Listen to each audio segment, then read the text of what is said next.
poverty, alcoholism, high suicide rate. Imagine these words being associated with the United States, one of the world's most prosperous countries. This is what many Native Americans are struggling with daily. What got these original masters of the land into such plight, and who should be responsible for it? In 1830, the Indian Removal Act was signed into law by U.S. President Andrew Jackson. It authorized the U.S. President to grant lands west of the river Mississippi in exchange for Indians' ancestral lands. It sounded like a negotiation, but it was not. Now, you can have one of two things. You can keep your sovereignty, but you can't keep your land. But if you keep your land, then you have to assimilate and no longer be Indian. You will have sovereignty or you have your land. You can't have both. After feudal struggles, Native Americans were forced to embark on a journey of no return for the survival of their tribes. Countless people starved to death, became ill, and were killed along the way. That really was a road of death. People were falling on the side of the road or being shot or being murdered on the road and being left there. The removal process was done in a way that was not efficient in making people survive. The journey of some tribes was so tragic that today the bloody march is known as Trail of Tears.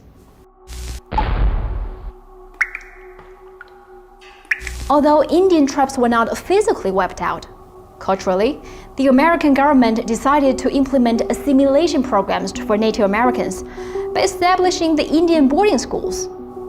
Native Americans' kids were taken to these schools by the U.S. government's Bureau of Indian Affairs, away from the reservation and away from their families for years.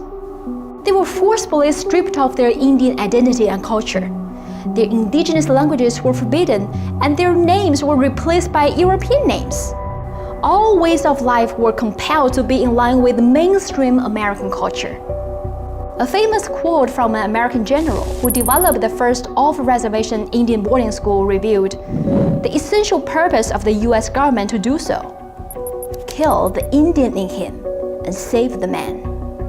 There were reports that students in the boarding schools were beaten and forced to do heavy labor. One Native American revealed that the boarding schools she attended wasn't really about education. They did not learn basic mathematical concepts or even English grammar. Another recalled the brutal beating of a student by an advisor. He still has nightmares about the severe punishment and discipline there. Native Americans have been left behind in terms of living standards compared to other U.S. races. In 2017, the percentage of Native Americans living in poverty was estimated at 26.8%, compared with 14.6% for the United States as a whole. Native Americans have a life expectancy of 5.5 years lower than all other U.S. races, and a higher mortality rate due to chronic diseases, including diabetes, chronic liver diseases, and cirrhosis.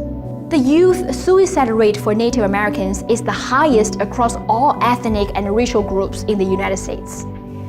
17% of Native Americans attended post-secondary education, compared to 60% among the total U.S. population. Modern history has deprived them of their peaceful life and brought them great trauma. To cure, the collapse of trust in government might be the first thorny problem to tackle. But when will their voices be heard?